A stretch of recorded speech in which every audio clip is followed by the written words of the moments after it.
আসসালামু আলাইকুম। অষ্টম শ্রেণীর শিক্ষার্থীদেরকে আজকের ক্লাসে স্বাগতম। শিক্ষার্থীরা, আজকের ক্লাসে আমরা মূলত তোমাদের জন্য যে বিষয়টি নিয়ে হাজির হয়েছি তা হচ্ছে তোমাদের অষ্টম শ্রেণীর বাংলা বইয়ের দ্বিতীয় অধ্যায় প্রমিত বলি প্রমিত লিখি, এই চ্যাপ্টারের প্রথম পরিচ্ছেদ তো ধ্বনির উচ্চারণ। এখান থেকে আমরা মূলত তোমাদের ইন ডিটেলস এই প্রথম পরিচ্ছেদ থেকে যা যা আসতে পারে, এমসিকিউ, শর্ট কোশ্চেন, এক নম্বর প্রশ্ন, তারপর হচ্ছে শর্ট কোশ্চেন, তারপর হচ্ছে তোমার দৃশ্যপটবিহীন প্রশ্ন এবং দৃশ্যপটযুক্ত প্রশ্ন, সকল কিছু আমরা এই একটা ক্লাসে আজকে আলোচনা করব। শিক্ষার্থীরা, প্রথমে আমরা চলে যাব এমসিকিউতে। দেখো, এমসিকিউতে আমরা চলে যাব। আমরা প্রথমেই দেখো এখানে লিখছি যে এখানে আছে যে ফুসফুস তাড়িত বাতাস। হ্যাঁ, তো এখানে আমাদের প্রথম প্রশ্নটাই হচ্ছে ফুসফুস থেকে নির্গত বায়ু প্রবাহের মাত্রা অপেক্ষিত কম হলে তাকে কি বলে? তাকে বলে অল্পপ্রাণ ধ্বনি। ঠিক আছে। অঘোষ অল্পপ্রাণ ধ্বনি কোনটি? অঘোষ অল্পপ্রাণ ধ্বনি হচ্ছে প। অঘোষ অল্পপ্রাণ ধ্বনি হচ্ছে প। তারপরে খেয়াল করো, বলছে জীবের ডগা খানিকটা প্রসারিত হয়ে শক্ত তালুর কাছে বায়ুপথে বাধা সৃষ্টি করে যে ধ্বনি উৎপন্ন হয় তাকে কি বলে? তাকে বলে তালব্য ধ্বনি। তারপর হচ্ছে দাওয়া। দাওয়া শব্দের অর্থ কী? দাওয়া শব্দের অর্থ হচ্ছে বারান্দা। এরপরে খেয়াল করো, এরপর আমরা দেখব মার চোখে চৈত্রের রোদ পুড়িয়ে দেয় শকুনিদের। কবিতা অংশটুকু প্রকাশ পেয়েছে মায়ের বিদ্রোহী রূপের কথা এখানে প্রকাশ পেয়েছে। এরপর আমরা একটা উদ্দীপক খেয়াল করব। বাংলাদেশের স্বাধীনতা এমনি এমনি আসেনি, হাজার হাজার মায়ের বুক খালি হয়েছে এই স্বাধীনতা অর্জনের জন্য। অনেক মা জানতই না তার ছেলে বেঁচে আছে নাকি শহীদ হয়েছে। তাদের ছিল শুধু নিরন্তর অপেক্ষা সন্তানের জন্য। ঠিক আছে। সো এখন আমরা এটার যে প্রশ্নটি আছে, উদ্দীপকের ভাবটি তোমার পাঠ্য বইয়ের কোন রচনায় ফুটে উঠেছে? মা গো ওরা বলে রচনায় ফুটে উঠেছে। এরপরে খেয়াল করো, উদ্দীপকের ভাবটি ধারণ করেছে নিচের কোন চরণে? উদ্দীপকের যে ভাবটি আছে, খোকা তার কখন আসে, কারণ অনেকে জানতোই না যে তার খোকা মৃত্যুবরণ করেছে। এরপরে খেয়াল করো, বলছে সাত নড়িহার। সাত নড়িহার এইটি কাব্যগ্রন্থের লেখক লেখকের নাম কি? কাব্যের লেখকের নাম হচ্ছে রবীন্দ্রনাথ ঠাকুর। তারপর দেখো, আমি কিংবদন্তির কথা বলছি কবিতার বইটি কে লিখেছেন? এটা লিখেছেন আবু জাফর ওবায়দুল্লাহ। উর্কি। উর্কি শব্দের অর্থ হচ্ছে ধান। উর্কি শব্দের অর্থ কি? ধান। শিক্ষার্থীরা, উর্কি শব্দের অর্থ ধান। তার বলছে কোনটি ঘোষধ্বনি? ঘোষধ্বনি হচ্ছে, তোমরা মনে রাখবা যে ঘোষধ্বনি কোনটি? ঘোষধ্বনি হচ্ছে এই যে আমরা ক এর অ্যান্সার হচ্ছে ঘোষধ্বনি, অর্থাৎ গ ও ঘ। তারপর দেখো, কোনটি অঘোষ ধ্বনি? অঘোষ ধ্বনি হচ্ছে এইখানে আমরা লিখব ক ও খ। কোনটি মহাপ্রাণ ধ্বনি? মহাপ্রাণ ধ্বনি হচ্ছে ক নাম্বারের। তারপর হচ্ছে কোনটি অল্পপ্রাণ ধ্বনি? অল্পপ্রাণ ধ্বনি হচ্ছে গ নাম্বারে। আশা করি তোমরা বুঝতেছ। না বুঝতে পারলে আমাকে তোমরা জানাবা যে দেখা যাচ্ছে কিনা। এরপরে দেখো, মাগৌরা বলে কবিতাটি কবিকে? মাগৌরা বলে কবিতাটির কবি হচ্ছে আবু জাফর ওবায়দুল্লাহ। আবু জাফর ওবায়দুল্লাহ, ক নাম্বার অ্যান্সার। ঠিক আছে। তারপরে দেখো, বলছে কি যে এরপরে কি বলছে একটু ভালোভাবে খেয়াল করো। খেয়াল করো, সরি একটা মিনিট অপেক্ষা করো। মাগো ওরা বলে। মাগো ওরা বলে কবিতাটি, দেখো খেয়াল করো, কবিতাটি কোন কাব্যগ্রন্থ থেকে নেওয়া হয়েছে? মাগো ওরা বলে কবিতাটি নেওয়া হয়েছে সাত নড়িহার কাব্যগ্রন্থ থেকে। মা খোকার জন্য কি শুকিয়ে রেখেছিল? মা খোকার জন্য ডালের বড়ি শুকিয়ে রেখেছিল। এরপরে খেয়াল করো যে বলছে সাতনড়িহার কোন ধরনের রচনা? সাতনড়িহার কাব্য রচনা। ঠিক আছে। চিঠিটা খোকার কোথায় ছিল? চিঠিটা খোকার কোথায় ছিল? বুকের পকেটে ছিল। কারা মায়ের কোলে শুয়ে গল্প শুনতে দেবে না? দেখো, পাকিস্তানি শাসকরা। তারপর হচ্ছে খোকা মায়ের জন্য কি নিয়ে ফিরতে চেয়েছিল? মায়ের জন্য কথার ঝুড়ি নিয়ে ফিরতে চেয়েছিল। পাগল ছেলে কথাটি দ্বারা দেখো, পাগল ছেলে কথাটির দ্বারা ছেলের প্রতি মায়ের কি প্রকাশ পেয়েছে? ছেলের প্রতি মায়ের আদর ভালোবাসা প্রকাশ পেয়েছে মূলত। তোর উপর রাগ করতে পারি কথাটি কার? তোর উপর রাগ করতে পারি কথাটি হচ্ছে মায়ের। মা কিসের চিড়ে কোটে? দেখো, মা হচ্ছে নারিকেলের। তারপরে খেয়াল করো, মা খোকার জন্য কোন ধরনের মুরকি ভাজে? মা খোকার জন্য উড়কি ধানের মুরকি ভাজে। কোন ফুল শুকিয়ে গেছে? দেখো, কুমড়ো ফুল শুকিয়ে গেছে। যারা মাগুরা বলে কবিতাটা খুব ভালোভাবে পড়ছো তারা কিন্তু অষ্টম শ্রেণী এই চ্যাপ্টার থেকে এমসিকিউ আসলে পারবা। কারা খোকার ব্যবচ্ছেদ করে? এটা হচ্ছে শকুনিরা। ঠিক আছে। এরপর বলছে মায়ের চোখে কোন মাসের রোদ? মায়ের চোখে হচ্ছে চৈত্র মাসের রোদ। তারপর হচ্ছে বিন্নি কি? বিন্নি হচ্ছে ধান। বিন্নি কি? ধান। শব অর্থ কি? শব অর্থ হচ্ছে দেখো মৃতদেহ। তারপরে খেয়াল করো এখানে বলছে মায়ের চোখে কেমন ভোর, শিশির ভোর।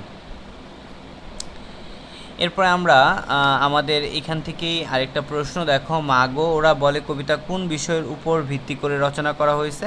দেখো ভাষা আন্দোলন, কারণ এটা ভাষা আন্দোলনের প্রেক্ষাপটে রচনা করা হয়েছে, ভাষা আন্দোলনের প্রেক্ষাপটে রচনা করা হয়েছে। আবু জাফর ওবায়দুল্লাহর জন্ম কত সালে? আবু জাফর ওবায়দুল্লাহর জন্ম 1934 সালে। আবু জাফর ওবায়দুল্লাহর মৃত্যু কত সালে? আবু জাফর ওবায়দুল্লাহর মৃত্যু হচ্ছে 2001 সালে। যদি তোমাদের বইয়ে আবু জাফর ওবায়দুল্লাহর ইন ডিটেলস আর কিছু দেওয়া থাকে সেটা ভালোভাবে পড়ে নিও।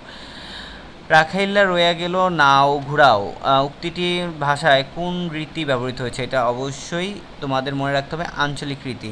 ধ্বনি বৈশিষ্ট্য অনুযায়ী ফ কী হতে পারে? অঘোষ মহাপ্রাণধ্বনি, এর নাম হচ্ছে অঘোষ মহাপ্রাণধ্বনি। মাগো ওরা বলে কবিতাটির লেখকের নাম কি? আবু জাফর ওবায়দুল্লাহ। আবু জাফর ওবায়দুল্লাহ কত সালে জন্মগ্রহণ করেন? এটা আমরা পড়ছি। আমি কিংবদন্তির কথা বলছি, আবু জাফর ওবায়দুল্লাহ। সাত নরি হাড়, আবু জাফর ওবায়দুল্লাহ। আবু জাফর ওবায়দুল্লাহ ভাষা আন্দোলন বিষয়ক কবিতার নাম কি? মাগো ওরা বলে। মাগো ওরা বলে কবিতা কোন কাব্যগ্রন্থ থেকে নেওয়া হয়েছে? সাত নরি হাড়। এগুলো আমরা এমসিকিউতে পড়ছি। কুমড়ো ফুলে ফুলে কি নুয়ে পড়েছে লতাটি? মা কার ফেরার অপেক্ষায় বসে আছে? খোকার। খোকার জন্য মা কি শুকিয়ে রেখেছে? ডালের বড়ি। মাকে লেখা চিঠিটা কোথায় ছিল? খোকার পকেটে। মাকে লেখা খোকার চিঠিটা কেমন ছিল? ছেঁড়া আর রক্তে ভেজা। মাগো ওরা বলে এখানে ওরা বলতে কাদেরকে বোঝানো হয়েছে? মায়ের ভাষা কেড়ে নেওয়া শত্রুদেরকে। শত্রুরা আমাদের কাছ থেকে কি ছিনিয়ে নিতে চেয়েছিল? মুখের ভাষা। শত্রুরা খোকাকে কার কোলে শুয়ে গল্প শুনতে দেবে না? মায়ের কোলে। তারপরে খেয়াল করো খোকা মায়ের জন্য খোকা মায়ের জন্য কিসের ঝুড়ি নিয়ে বাড়ি ফেরার কথা? কথার ঝুড়ি। মা কি পরে আর হাসে? খোকার চিঠি। মা কিসের চিড়ে কোটে? নারিকেলের। মা কোন ধানের মুরকি ভাজে? উটকি ধানের। মাগো ওরা বলে কবিতায় ক্লান্ত কে? খোকা। সো এরপরে আমরা আরও কিছু শর্ট কোশ্চেন এক কথার প্রশ্ন দেখব। মাগো ওরা বলে কবিতায় মা ছেলেকে কি বলে সম্বোধন করেছে? পাগল ছেলে। কে ঝাপসা চোখে উঠানের দিকে তাকায়? মা। মায়ের চোখে কিসের রোদ? চৈত্রের রোদ। মা কোথায় বসে বিন্নি ধানের খই ভাজে? দাওয়ায়। একটু কথা বুঝো, দাওয়া অর্থ বারান্দা। আচ্ছা, এখানে আমি একটু তোমাদেরকে যেটা বোঝানোর জন্য বললাম সেটা হচ্ছে যে তোমরা শুধু এমসিকিউর জন্য আর এক কথায় উত্তরগুলো এক কথায় উত্তরের জন্য পড়বা না, তোমরা পাশাপাশি এগুলা এমসিকিউগুলো এক কথায় উত্তরের জন্য এবং এক কথায় উত্তরের সাজেশনগুলোও তোমরা এমসিকিউর জন্য পড়বে, ঠিক আছে? মুখস্থ করে ফেলবে একদম। এবং বই পড়লে আসলে এইগুলো কোনো ব্যাপারই না, নাকি শিক্ষার্থীরা? মাগো ওরা বলে কবিতায়, এটা হচ্ছে 2 নম্বরের প্রশ্ন, এটা হচ্ছে সংক্ষিপ্ত প্রশ্ন, ঠিক আছে? যেটার মান হচ্ছে 2। তাহলে দেখো মাগো ওরা বলে কবিতায় কি বলছে? মাগো ওরা বলে কবিতায় ছেলের জন্য মায়ের অনুভূতি ব্যাখ্যা করো। দেখো কুমড়ো গাছটি অসংখ্য ফুলের ভারে নুয়ে পড়েছে। সজনে ডাঁটায় সজনে গাছটি ভরে গেছে। সজনে ডাঁটায় সজনে গাছটি ভরে গেছে। তারপরে খেয়াল করো, তারপর বলছে গ্রামীণ প্রকৃতির এমন অবস্থা, এক মা তার খোকার জন্য ডালের বড়ি শুকিয়ে রেখেছে ছেলের ফিরে আসার অপেক্ষায়।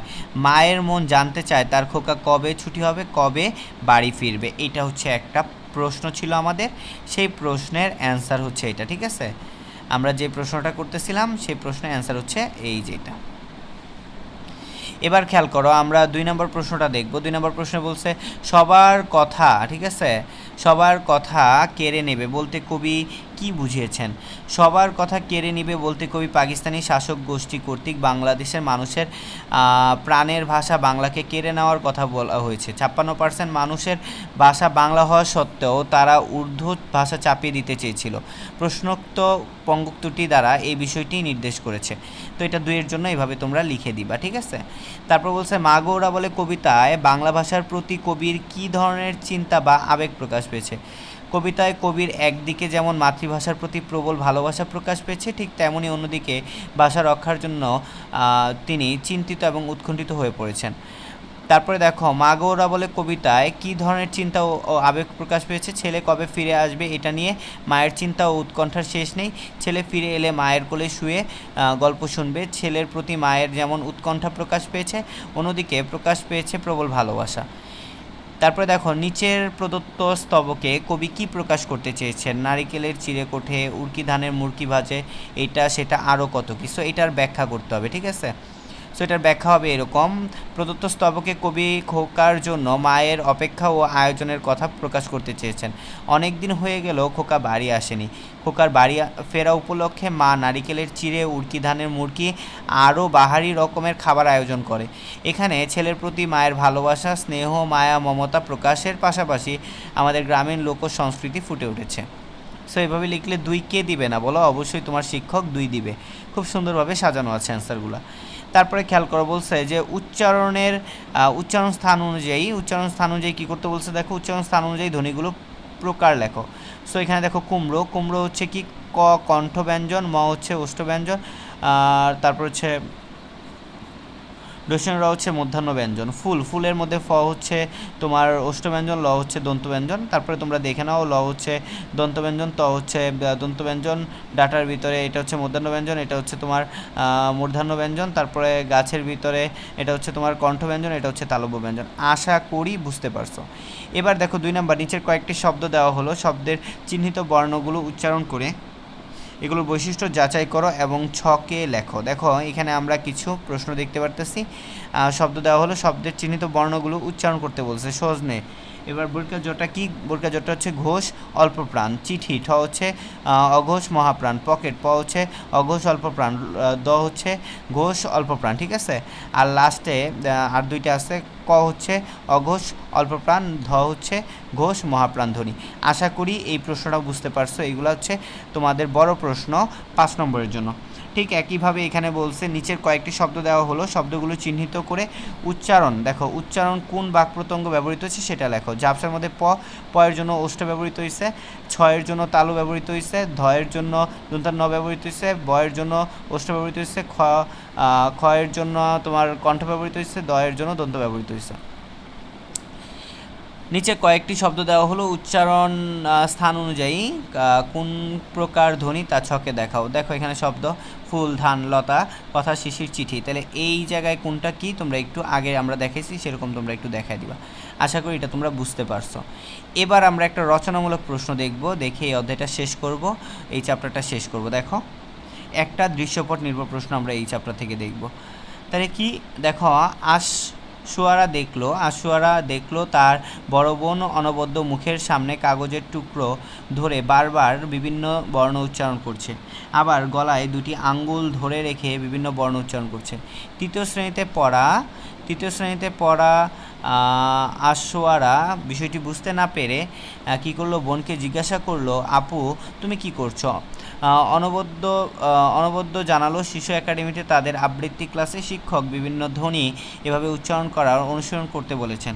এতে করে উচ্চারণ সঠিক হবে। তাই এখানে আমি কম্পন মাত্রা ও বায়ুপ্রবাহ অনুযায়ী ব্যঞ্জন উচ্চারণগুলোর অনুসরণ করছি। নিচে 2টা প্রশ্ন দেখো, 4 করে বলছে নিচের কিছু শব্দ দেওয়া হলো, সেই শব্দের চিহ্নিত বর্ণগুলো কম্পন মাত্রা অনুযায়ী কোন প্রকার ধ্বনি তা নির্ণয় করো। সো এইরকম কিন্তু আমরা অলরেডি করছি। আশা করি এটা অ্যান্সার দেখলে তোমরা বুঝতে পারবা। প্রশ্নে কতে চিহ্নিত বর্ণগুলো বায়ুপ্রবাহ অনুযায়ী কোন প্রকার ধ্বনি তা নির্দেশ করো। সো এখানে তোমরা দেখো, কয়ের অ্যান্সারটা তোমরা দেখো। আশা করি কয়ের অ্যান্সারটা দেখতে পারছো। এরপরে তোমরা ক্ষয়ের অ্যান্সারটা দেখো। ক্ষয়ের অ্যান্সার আশা করি তোমরা ক্ষয়ের অ্যান্সারটাও দেখতে পাইছো। সো এই ছিল আজকের ক্লাসে আমাদের আয়োজন। এটা ছিল আমাদের বলতো কি প্রথম অধ্যায়ের, ঠিক আছে? এটা আমাদের দ্বিতীয় অধ্যায়ের আমি আবার বলতেছি দ্বিতীয় অধ্যায়ের আমাদের প্রথম পরিচ্ছেদ ধ্বনির উচ্চারণ। আশা করি সকলেই বুঝতে পারছো। আজকের মতো আল্লাহ হাফিজ। সবাই সুস্থ থাকো, ভালো থাকো। নেক্সট ভিডিওতে দেখা হবে। আসসালামু আলাইকুম।